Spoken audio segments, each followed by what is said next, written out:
अभी मैं एक प्रॉब्लम को डिस्कस करूंगा। इस प्रॉब्लम को जेईई मेन 2024 में पूछा गया है। देखिए ये क्वेश्चन आपका क्या है कि a 1 kg mass is suspended from the ceiling by a rope of length 4 metre. A horizontal force vector F is applied at the midpoint of the rope so that the rope makes an angle of 45 degree with respect to the vertical axis as shown in the figure. The magnitude of vector F is. तो देखिए क्या है कि इस problem में आपका diagram आपका दिया गया है, तो आपके लिए आसान बना दिया गया है इस प्रॉब्लम को। अगर इस प्रॉब्लम में अगर डायग्राम नहीं भी दिया हुआ रहता तो प्रॉब्लम में जो स्टेटमेंट आपका है प्रॉब्लम का, उस स्टेटमेंट की मदद से हम लोग यहाँ पे डायग्राम को इजीली हम लोग ड्रा कर सकते हैं। तो सबसे पहले मैं आपको प्रॉब्लम के हेल्प से डायग्राम को ड्रा करके दिखाता हूँ। तो देखिए प्रॉब्लम, इस प्रॉब्लम का जो फर्स्ट लाइन है, अ 1 kg mass is suspended from the ceiling.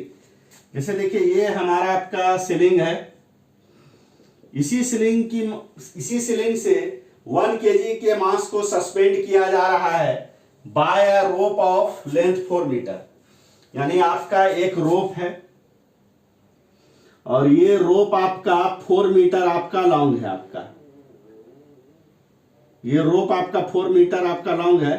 इसी रोप के हेल्प से 1 kg के ब्लॉक को आपका सस्पेंड किया गया है आपका। इसके बाद देखिए है अ horizontal force vector F is applied at the mid point of the rope. तो रोप देखिए आपका यहाँ पे 4 मीटर लॉन्ग है आपका, तो रोप का मिड पॉइंट आपका कहाँ पे होगा? सीलिंग से 2 मीटर आपका बिलो आपका रोप का मिड पॉइंट होगा। इसी मिड पॉइंट पर हॉरिजॉन्टल फोर्स को अप्लाई किया जा रहा है यहाँ पे। तो हॉरिजॉन्टल फोर्स को अप्लाई किया जा रहा है so that the rope makes an angle of 45 degree with respect to the vertical axis. तो रोप के मिड पॉइंट पर जैसे ही आप हॉरिजॉन्टल फोर्स को आप अप्लाई करिएगा तो देखिए यहां पर होगा क्या कि सीलिंग और ये जो मिड पॉइंट है आपका, सीलिंग और मिड पॉइंट के बीच में जो स्ट्रिंग का लेंथ है आपका 2 मीटर, ये लेंथ तो आपका बदलेगा नहीं।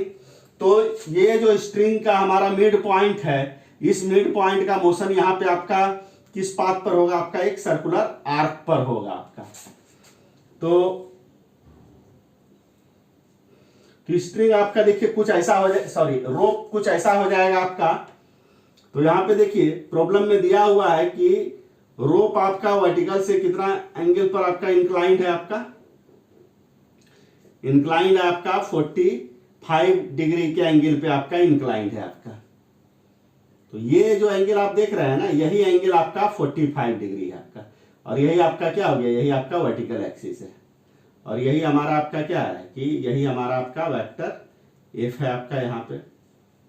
और इसमें देखिए प्रॉब्लम में मिड पॉइंट और ब्लॉक के बीच में जो स्ट्रिंग है उसमें टेंशन आपका T2 है।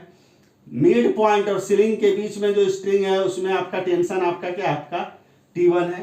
तो यहाँ पर हम लोगों को मैग्नीट्यूड ऑफ F आपका बताना है। प्रॉब्लम में देखिए और भी इंफॉर्मेशन आपका दिया गया है कि assume that the system is in equilibrium. Problem में ये ऑलरेडी यहाँ पे दिया गया है कि पूरा का पूरा सिस्टम हमारा आपका इक्विलिब्रियम में है। अगर नहीं भी दिया हुआ रहता तो यहाँ पूरा का पूरा सिस्टम आपका इक्विलिब्रियम में ही होता। कैसे? क्यों? उसका कारण क्या है कि यहाँ पर ये जो एंगल है आपका 45 डिग्री वर्टिकल के साथ, ये एंगल अब आपका चेंज आपका नहीं कर रहा है। तो ये आपका तभी पॉसिबल होगा जब मिड पॉइंट P हमारा आपका क्या होगा? आपका रेस्ट में होगा। और मिड पॉइंट P अगर आपका रेस्ट में है तो ये ब्लॉक भी आपका क्या होगा? आपका रेस्ट में होगा। तो मिड पॉइंट हो या ये ब्लॉक हो, दोनों आपका क्या होगा? यहाँ पे आपका रेस्ट में होगा। यानी आप कह सकते हैं कि सीलिंग और मिड पॉइंट के बीच में जो रोप है और आपका मिड पॉइंट और ब्लॉक के बीच में जो रोप है, ये दोनों रोप आपका क्या होगा? यहाँ पे आपका रेस्ट में आपका रहेगा। तो अब देखिए ऑलरेडी डायग्राम दिया हुआ था, तो हम लोगों को ये डायग्राम को ड्राउ करने का यहाँ पे जरूरत आपका नहीं था। अगर डायग्राम अगर नहीं भी दिया हुआ रहता तो हम इस डायग्राम को यहाँ पे ड्राउ कर सकते थे। प्रॉब्लम में जो इंफॉर्मेशन दिया हुआ है उस इंफॉर्मेशन की मदद से आप डायग्राम को इजीली आप ड्रा कर सकते थे। तो अब हम लोग क्या करते हैं, सबसे पहले यहाँ पर देखिए ये जो 1 kg का ब्लॉक है इसके लिए फ्री बॉडी डायग्राम को ड्रॉ करते हैं। तो देखिए तो 1 kg के ब्लॉक के ऊपर अर्थ के कारण आपका कितना फोर्स लगेगा, m इंटू जी। तो मास आपका 1 kg है और g यानी स्मॉल g से इसको आप मल्टीप्लाई कर दीजिए।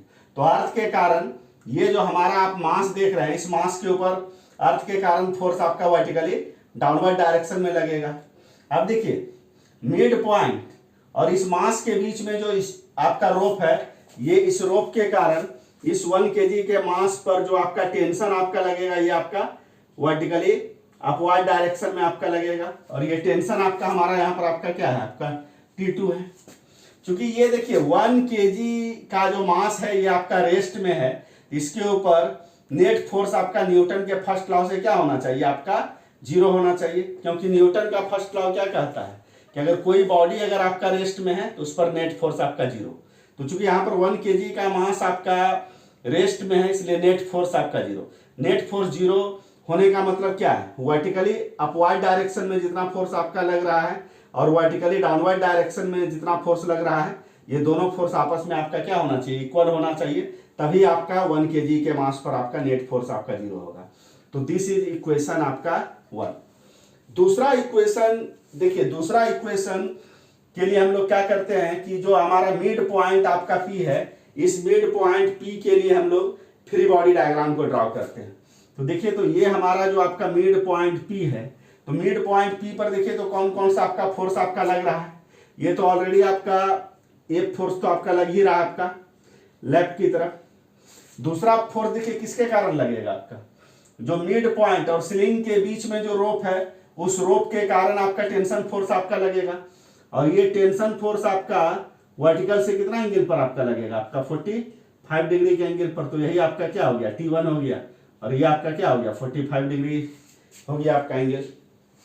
उसके बाद देखिए मिड पॉइंट और 1 kg के मास के बीच में जो आपका रोप है, इस रोप के कारण आपका टेंशन फोर्स आपका किधर लगेगा, मिड पॉइंट P पर वर्टिकली डाउनवर्ड डायरेक्शन में। तो ये हमारा आपका क्या हो जाएगा, आपका T2 हो जाएगा आपका।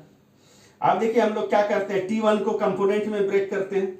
ये जो वर्टिकल वाला जो एक्सिस है, इस एक्सिस के अराउंड T1 का कंपोनेंट आपका क्या हो जाएगा, आपका T1 cos 45 डिग्री हो जाएगा। और जो हॉरिजॉन्टल डायरेक्शन में T1 का आपका कंपोनेंट आपका क्या हो जाएगा, T1 sin 45 डिग्री हो जाएगा। क्योंकि आपका मिड पॉइंट P आपका क्या आपका रेस्ट में है ना, तो मिड पॉइंट P पर नेट फोर्स आपका क्या होगा, 0 होगा। तो नेट फोर्स 0 होने के लिए मिड पॉइंट P पर हॉरिजॉन्टल डायरेक्शन में भी नेट फोर्स आपका 0 होना चाहिए। तो हॉरिजॉन्टल डायरेक्शन में नेट फोर्स 0 कब होगा, जब T1 sin 45 डिग्री ये इक्वल हो जाएगा किसके, फोर्स वेक्टर F का जो मैग्नीट्यूड है इसके बराबर। और जो वर्टिकल डायरेक्शन में इसके ऊपर फोर्स आपका लग रहा है, वर्टिकली अपवर्ड डायरेक्शन में T1 cos 45 डिग्री, और वर्टिकली डाउनवर्ड डायरेक्शन में जो मिड पॉइंट पर फोर्स लग रहा है T2, ये दोनों भी आपस में क्या होना चाहिए, आपका इक्वल होना चाहिए आपका। तभी आपका मिड पॉइंट आपका P आपका क्या होगा, रेस्ट में होगा। तो इसको हम लोग इक्वेशन 2 ले लेते हैं, इक्वेशन हम लोग 3 ले लेते हैं। अब देखिए क्या करते हैं, 2 को 3 से डिवाइड कर दीजिए। तो 2 को जैसे 3 से डिवाइड करिएगा ना, तो क्या हो जाएगा, T1 sin 45 degree divided by आपका क्या हो जाएगा, T1 cos 45 degree equal to क्या हो जाएगा, F बाई T2 हो जाएगा। T1 कैंसिल आउट हो गया, sin 45 by cos 45 equal to क्या हो जाएगा, tan 45 डिग्री हो जाएगा, इक्वल टू क्या हो जाएगा, F बाय आपका क्या हो जाएगा, T2 हो जाएगा आपका। और देखिए तो tan 45 डिग्री आपका क्या हो गया, 1 हो गया, F बाय क्या हो जाएगा आपका, T2 हो जाएगा। तो F इक्वल टू आपका क्या हो जाएगा, आपका T2 हो जाएगा। तो T2 आपका क्या हो गया, 1 इंटू जी। 1 जी का वैल्यू क्या ले लीजिएगा, प्रॉब्लम में जी का वैल्यू 10 दिया हुआ है, ये आपका क्या हो जाएगा 10, यानी 1 मल्टीप्लाइड बाई 10 न्यूटन हो गया आपका। तो यहाँ पर जो करेक्ट ऑप्शन होगा आपका बी होगा। तो इस प्रकार से इस क्वेश्चन को मैंने सॉल्व कर दिया। अगर इस क्वेश्चन के सॉल्यूशन को समझने में आपको कहीं भी किसी भी ढंग का डाउट आएगा तो आप कमेंट आप जरूर कीजिएगा।